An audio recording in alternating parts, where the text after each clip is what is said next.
یزید لعنتی دفع ہوا نا، 3 سال 7 ماہ کے بعد اس کی حکومت جب ختم ہوئی، اس کے بعد یہ اپنے محل میں، روایات میں آتا ہے سسک سسک کے تڑپ تڑپ کے مرا. شراب نوشی بہت تھی اس کی، کثرت سے شراب پیتا تھا اور مرض ایسا لگا کہ اپنے محل کے کمرے میں سسک سسک کے مرا. اور گھر والوں میں بھی کوئی فرد آگے نہیں بڑھا کہ اس کو جا کے پانی پلا دیں. اور جب یہ مر گیا لعنتی کتا خنزیر، تو روایات میں آتا ہے کہ جسم سے اس قدر گندی غلیظ بدبو آتی تھی کہ کوئی پاس نہیں گیا.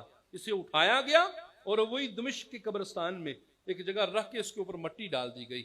اور پھر کافی عرصے تک اس کی قبر کا نشان ملتا تھا.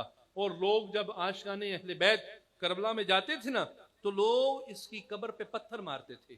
اور اب یہ تقریباً کوئی 100 سال سے جس جگہ اس کی قبر ہے وہاں پر سیسا پگلائی کا کارخانہ ہے، اور عین اس کی قبر کے اوپر پٹی ہے، پٹی جس کے اوپر وہ جو سیسا ہوتا ہے میلٹ ہوتا ہے، پگلایا جاتا ہے، وہ جو آگ کی بھٹی ہے اس جگہ پہ جس جگہ پہ عین یزید کی قبر تھی.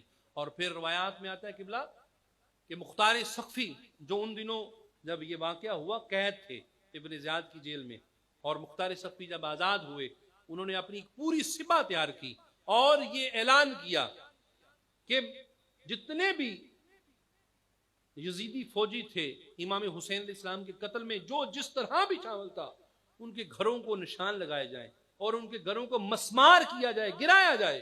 اور جس نے جس طرح امام حسین علیہ السلام کے قتل میں شرکت کی اسے اسی طرح قتل کیا جائے. روایات میں آتا ہے کہ عمر ابن سعد کا بیٹا تھا حمس، جب اسے پکڑ کر لایا گیا نا مختار سقفی کے سامنے، پوچھا تیرا باپ کہاں ہے؟ وہ حمس کہنے لگا کہ وہ گوشہ نشینی کر گیا ہے.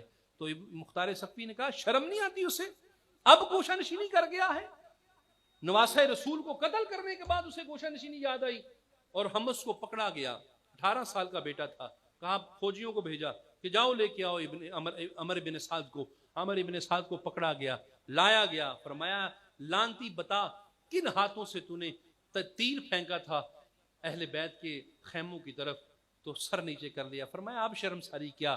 اب روایت میں آتا ہے کہ مختار سقفی نے حکم دیا کہ اس کے بیٹے کو اس کے سامنے قتل کرو. اب اس کے بیٹے کو قتل کیا گیا، اسے دفن کر دیا گیا. اور پھر اس کے ہاتھ اور پاؤں کاٹے گئے، پھر اس کی گردن اتاری گئی اور اس کو آگ لگائی گئی. اور پھر روایت میں آتا ہے کہ حضرت مختار سقفی نے ابراہیم بن مالک اشتر، یہ جو ابراہیم تھے یہ غازی عباس کے دوست تھے، بچپنے کے دوست تھے. لیکن جن دنوں میں یہ شہدائے کربلا کا معاملہ چل رہا تھا، یہ جو اہل بیت کا قافلہ جب کربلا میں تھا ان دنوں یہ قید میں تھے. حضرت ابراہیم بن مالک اشتر رضی اللہ تعالیٰ عنہ. اور مالک اشتر جانتے کون ہیں؟ یہ صحابی علی علیہ السلام ہیں. اور مختار سقفی نے حضرت ابراہیم بن مالک اشتر رضی اللہ تعالیٰ عنہ کی ذات اقدس کو 20,000 کا لشکر دیا اور حمص کی طرف روانہ کیا کہ جاؤ. ابن زیاد وہاں پر موجود تھا، ابن زیاد اس کی 30,000 سپاہ تھی. 30,000 سپاہ کے ساتھ ابن زیاد حمص میں تھا. تو ادھر سے ابراہیم بن مالک اشتر 20,000 کے لشکر کی طرف کے ساتھ حمص گئے اور دریائے فرات کے کنارے میدان کا انتخاب کیا. اور وہاں پر فوج ساری رات حضرت ابراہیم بن مالک اشتر اس شوق میں، اس جنون میں، وہ جو بدلے کی آگ تھی نا حضرت امام حسین علیہ السلام کی اور غازی عباس علیہ السلام کی، وہ جو بدلے کی آگ تھی دل میں، وہ ساری رات حضرت ابراہیم بن مالک اشتر رضی اللہ تعالیٰ عنہ کی ذات اقدس اپنی فوج کو سیدھا کرتے رہے اور فجر تک اپنی فوج اپنی سپاہ کو سیدھا کیا. فجر کی نماز ادا کی اور فجر کے بعد جنگ شروع ہوئی. روایات میں آتا ہے کہ بڑی گمسان کی جنگ ہوئی، دونوں طرف سے ہلاکتیں بھی ہو رہی ہیں، شہادتیں بھی ہو رہی ہیں. حضرت ابراہیم بن مالک اشتر ظہر کا وقت آیا، اپنے ساتھیوں کے ساتھ نماز ادا فرمائی. نماز ادا کرنے کے بعد پھر ایک مرتبہ حملہ کیا. جب اب حملہ کیا نا تو اب ابن زیاد کی جو فوج تھی لڑکھڑا گئی، لوگ بھاگنا شروع ہوئے. اب کچھ لوگ بھاگے فرات کی طرف، جنہوں نے فرات میں چھلانگیں لگائی وہ بھی مر گئے، جو واپس پلٹے وہ قتل ہوئے.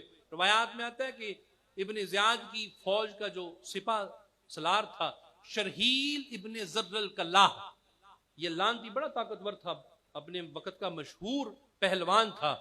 حضرت ابراہیم بن مالک اشتر نے اسے قتل کیا. جب یہ قتل ہوا نا تو پھر فوج لڑکھڑا گئی، اب ہار تھی، لوگ قتل ہونا شروع ہوئے، اور پھر روایت میں آتا ہے کہ حسین ابن نمیر سامنے آیا، اسے بھی حضرت ابراہیم بن مالک اشتر نے گرایا، اور شام عصر سے پہلے فتح ہو گئی۔ جب فتح ہوئی نا، آپ نے اپنے سپاہیوں کو حکم دیا کہ فلاں فرات کے کنارے پر میں نے ابن زیاد کو دیکھا ہے، شاید وہی ہے، اس کی ٹانگیں، لاش کی ٹانگیں مغرب کی طرف ہیں اور اس کے پورے جسم پر خول چڑھا ہوا ہے، لازمی وہی ابن زیاد ہے، جاؤ اسے لے کے آؤ۔ جب لوگ وہاں پر پہنچے نا، نشاندہی ہوئی یہی ابن زیاد ہے، تو حضرت ابراہیم بن مالک اشتر رضی اللہ تعالیٰ عنہ کی ذات اقدس آپ خود آئے اور حسین اور ابن زیاد کا سر خود قلم کیا، اور قلم کرنے کے بعد اس سر کو، حسین ابن نمیر کے سر کو اور شرحیل ابن زرزل کلاہ کے سر کو ایک بوری میں ڈالا۔ اللہ اکبر، وہ سر حسین ہی تھا جو نیزے پہ بلند تھا۔ یہ وہ سر نہیں ہے کہ انہیں بھی بلند کیا جائے، بلکہ یہ وہ سر ہیں جو غلاظت کا منبع ہیں، جو نجاست کا منبع ہیں، جو غلاظت سے بھرے ہوئے ہیں، جو نجاست سے بھرے ہوئے ہیں۔ ان کا علاج یہی ہے کہ انہیں بوریوں میں ڈالا جائے۔ وہ سر حسین تھا جو کٹ کے بھی بلند تھا، یہ وہ سر نہیں ہے۔ بوری میں ڈالے یہ سر، اور اس کے باقی جسم کو آگ لگا دی گئی، اور یہ سر دارالامارت حضرت مختار سقفی کی بارگاہ میں بھیجے گئے۔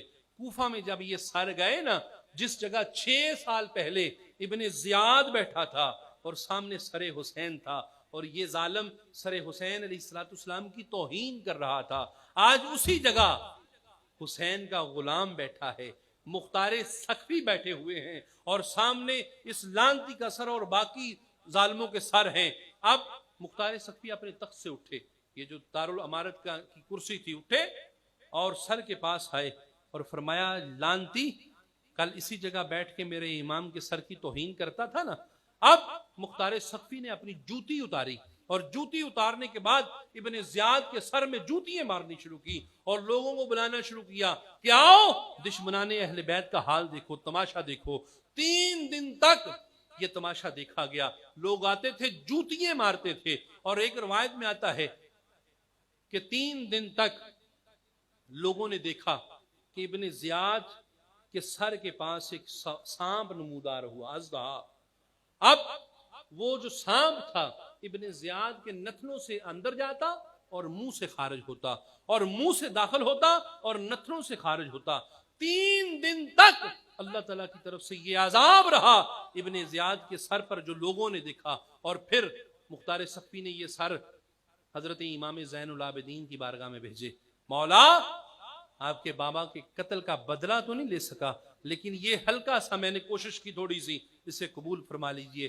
جب یہ سر حضرت زین العابدین علیہ السلام کی بارگاہ میں پیش ہوئے نا، تو اللہ کی طرف منہ کر کے عرض کیا، اللہ بے شک تو بہترین بدلہ لینے والا ہے، اور یہ بدلہ تم نے لیا ہے۔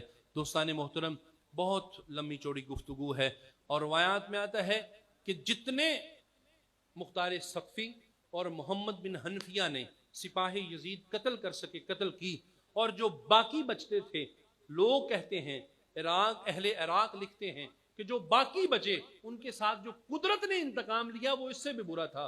روایات میں آتا ہے کہ ایک شخص جو فرات کے کنارے پر سپاہی مامور تھا، پانی روکا تھا جس نے، ان لوگوں میں یہ شامل تھا۔ وہ ایک شخص، ایک سپاہی تھا، روایات میں آتا ہے کہ ساری زندگی جب تک زندہ رہا اس کے منہ سے پانی کی مشک لگی رہتی تھی، پانی پیتا رہتا تھا، پیاس نہیں بجھتی تھی، اور آخر جب مرا نا تو اس قدر پانی پیا کہ پیٹ پھٹ گیا، اور اس سے اس کی موت واقع ہوئی۔ اور ایک روایت میں آتا ہے کہ ایک شخص نے بھاگتے ہوئے کوفہ میں آ کے خوشخبری سنائی تھی کہ معاذ اللہ علیہ باللہ تعالی باغی قتل ہو گئے ہیں۔ روایت میں آتا ہے کہ وہ اندھا ہو گیا، اور اندھا ہو کے مجنون ہوا، ساری زندگی صحرا میں دوڑتا رہا، بھاگتا رہا، ہائے العطش کرتا رہا، پانی کرتا رہا۔ اور پھر ایک روایت میں آتا ہے کہ یہی قصہ، یہ کہانی، یہ جو روایت تھی بیان کر رہا، اور بلکہ علامہ علوسی رحمۃ اللہ علیہ نے بھی اسے نقل کیا ہے کہ ایک مرتبہ کوئی شخص یہ بات کر رہا تھا کہ جن لوگوں نے امام حسین کے قتل میں ذرا سی بھی کوشش کی، اللہ تعالیٰ کی ذات اقدس نے اس سے انہیں انسانیت کے لیے عبرت بنا دیا۔ تو وہ جو شخص تھا شرارتی، وہ کہنے لگا، اے اہل عراق، تم جھوٹ بولتے ہو، میں تو خود معاذ اللہ قتل حسین میں شامل تھا، مجھے تو کچھ نہیں ہوا۔ روایت میں آتا اسی مجلس میں بیٹھا وہ دیے کی چنگاری بجھانے لگا تھا، اس نے ہاتھ آگے کیا نا، جب اس انگلی کو اس دیے سلائی سے وہ آگ پڑی اور سارے جسم کو آگ لگ گئی، سارا جسم جھلس گیا اور وہ پانی کی طرف بھاگا۔ جب نہر پہ پہنچا نا، نہر میں چھلانگ لگائی اور لوگوں نے جب اس کے جسم کو باہر نکالا، روایات میں آتا ہے کہ سارا جسم جل کے خاک ہو گیا تھا، راکھ ہو گیا، کوئلہ بن گیا۔ اس لیے دوستان محترم، میرے نبی علیہ الصلوۃ والسلام کا بھی فرمان علی شان تھا، وَمَن مَّاتَ عَلَىٰ بُغْضِ آلِ مُحَمَّدٍ مَاتَ کافرا، کہ جو شخص آل محمد کے بغض میں مرا وہ کافر مرا۔ اور جن لوگوں نے آل محمد علیہ الصلوۃ والسلام کی تکلیف میں ذرا سا بھی حصہ لیا، وہ کائنات کے لیے عبرت کا نشان بنے۔